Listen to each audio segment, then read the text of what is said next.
가끔 사람들 중에는 관계를 유지하기 위해 상대방이 요구하는 것을 무조건 들어주는 이들이 있습니다. 특히 이것은 삐뚤어진 연인 관계에서 자주 나타나는데, 무언가를 받은 상대방은 갈수록 더 좋은 것을 받길 원하죠. 상대방이 요구를 들어주는 순간만큼은 자신을 좋아해주고 바라봐주기에 그들은 무리한 요구를 하더라도 들어주는 것일지도 모릅니다. 가끔 이 요구가 진짜 말도 안 될 만큼 일반적인 범주를 벗어나기도 하지만, 그럼에도 그런 요구를 들어주는 이들이 있습니다. 미셸 역시 그런 이들 중 하나였습니다.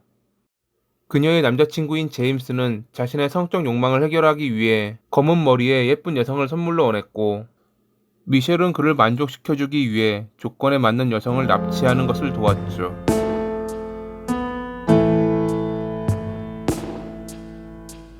1974년에 평소 자주 가는 상점에서 마지막으로 목격된 캐시라는 여성은 인근에 있는 개울가에서 사망한 채 발견됐습니다.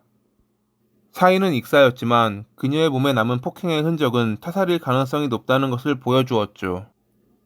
현장에는 280mm 정도 크기의 신발 자국이 남아 있었지만, 그 외에 범인을 특정할 만한 별다른 증거는 발견되지 않았습니다.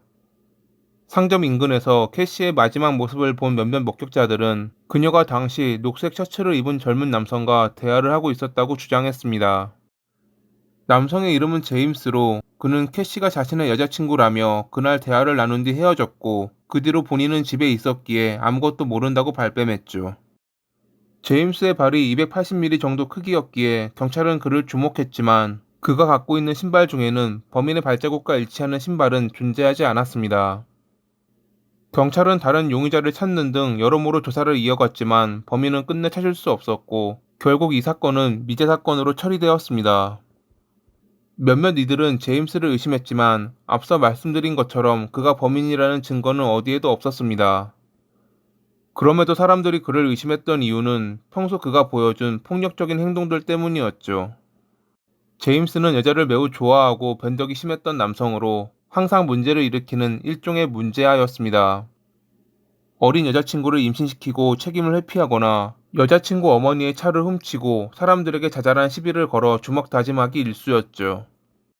청소년 시절 주유소를 털다 체포돼 소년 교도소에 수감되기도 했던 그는 출소한 뒤에도 정신 차리지 않고 여전히 나쁜 짓을 하고 다녔습니다. 약에도 손을 대고 여러 강도질을 하고 다녔던 그는 성폭행 혐의로 기소되기도 했죠. 범행 당시 상대방이 취해 있었기에 후에 기소는 취하됐지만, 그는 가석방 상태였기에 다시 수감돼야 했습니다. 정신감정 결과 성에 대한 집착이 강하다는 것이 밝혀지며 그는 치료시설로 보내졌지만 생각보다 금방 풀려났다고 합니다. 캘리포니아주 세크라멘토로 거취를 옮긴 그는 여전히 나쁜 일을 찾아다녔고, 그러던 중 지역에서 유명한 오토바이 갱단에 가입했습니다. 갱단 가입 조건인 비싼 오토바이를 훔친 뒤 손쉽게 갱단에 들어간 그는 그들과 어울리며 여전히 나쁜 짓을 하고 다녔죠. 이 시기 그는 미셸이라는 여성을 만납니다. 청소년 시절 가출해 매춘부로 일하던 미셸은 이웃인 제임스에게 호감을 느꼈고, 친절한 말투와 자기를 아껴주는 듯한 그의 태도에 반해 사귀기 시작했죠. 그의 덩치와 갱단이라는 배경 때문에 아무도 자기를 무시하거나 함부로 대하지 못하는 것을 그녀는 좋아했습니다. 제임스 역시 자기에게 의지하고 무엇이든 들어주려는 미셸을 좋아했습니다. 그녀에게 16살 딸이 있긴 했지만 그는 전혀 신경 쓰지 않았죠. 하지만 그들의 관계는 조금씩 달라지기 시작합니다. 날이 지날수록 그는 그녀를 통제하려 했거든요. 통제로 인해 그녀는 유일하게 연락을 하고 지내던 어머니와도 연락을 끊어야 했습니다.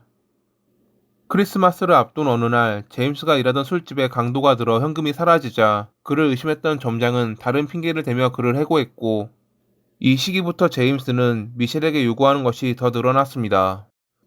미셸의 집에 눌러 살던 그는 어느 날 한 여성을 데려와 성관계 맺는 모습을 미셸에게 지켜보도록 했는데, 그녀는 이에 화내지 않고 오히려 그의 요구를 더 들어주었다고 합니다. 자기가 무슨 짓을 해도 미셸이 떠나지 않으리라 생각한 제임스는 그녀를 함부로 대했습니다. 주먹을 휘두르고 방에 며칠 동안 가두기도 했죠. 미셸은 그의 예상대로 떠나지 않고 오히려 그에게 더 매달렸습니다. 어느 날 그는 미셸에게 딸의 친구를 한 명 데려오라고 명령했고, 아무것도 모르고 그녀를 따라왔던 에이미는 제임스에게 성폭행당했죠. 그들의 협박 때문에 에이미는 당시 누구에게도 이 사실을 알리지 못했습니다. 이 뒤로 미셸은 제임스를 도와 거리에서 한 여성을 납치했고 성폭행한 뒤 협박하고 풀어주는 또 다른 범죄를 저질렀습니다. 에이미 때와 마찬가지로 그들은 이번에도 신고를 하지 않으리라 생각했지만 피해자는 곧바로 경찰서로 가 그들을 신고했죠. 범인 중 남성이 여성을 미키라고 불렀고 그들이 녹색 미니밴을 타고 있었다는 피해자의 증언은 중요 실마리가 됐습니다. 그러던 중 제임스에게 성폭행당했던 에이미의 신고로 경찰은 최근 일어난 사건과 동일범이라 생각하며 그들을 쫓기 시작했습니다. 이 당시 제임스와 미셸은 거주지 없이 차를 개조해 지역을 돌아다니고 있었기에 쉽게 발견되지는 않았다고 합니다. FBI까지 수사에 참여한 가운데 제임스는 미셸에게 검은 머리의 예쁜 여성이 필요하다며 여전히 자기의 성적 욕망을 채울 생각으로 가득했죠. 1997년 12월 2일 알라메다 카운티에 사는 대학생인 바네사는 아르바이트를 위해 아침 일찍 집을 나왔습니다. 직장까지 가는 버스가 있었지만 걷는 것을 즐겼던 그녀는 도보로 이동했고 한적한 길가에서 제임스와 미셸에게 납치당했죠. 당시 인근 옥상에서 작업을 하던 이들이 그녀의 비명을 들었지만 안개가 심해 떠나는 녹색 미니밴만 보았다고 합니다. 미셸이 운전하는 동안 제임스는 개조한 차의 뒷좌석에서 바네사를 보고 있었는데 잠시 후 둘이 운전 교대를 했을 때 미셸은 이물질이 묻어있는 막대기를 발견했습니다.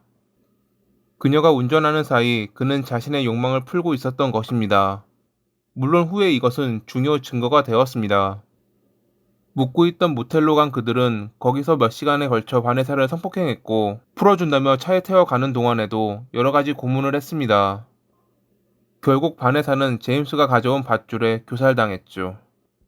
인근 제방에 그녀의 시신을 유기한 그들은 다시 모텔로 돌아왔고 다음날 그들을 추적해온 FBI에게 체포됐습니다. 그리고 그 다음날 인근 제방에서 바네사의 시신이 발견됐는데 당시 경찰은 그녀가 그들의 피해자라고는 생각하지 못했습니다. 제임스와 미셸을 납치 및 각종 성범죄로 체포한 것이었지 살인까지 했을 줄은 전혀 몰랐기 때문이었죠.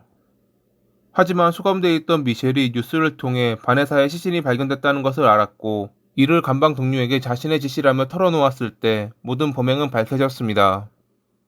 감방 동료는 이 사실을 경찰에게 알렸고 제임스는 부인했지만 그의 차에서 증거들이 발견되며 그들의 죗값은 더해지게 됐죠. 앞선 범죄 행위로 미셸은 12년, 제임스는 22년형을 선고받았지만 바네사의 사건으로 인해 2002년 9월 25일에 그들은 사형을 선고받았습니다. 자신의 욕망을 풀기 위해 미셸을 이용했던 제임스, 그리고 그런 그의 요구를 모두 들어주었던 미셸. 참 잘 어울렸던 한 쌍의 바퀴벌레 같던 그들이 지구에서 빨리 사라지는 날이 오길 바라며 이만 마칩니다. 오늘도 시청해주셔서 감사합니다.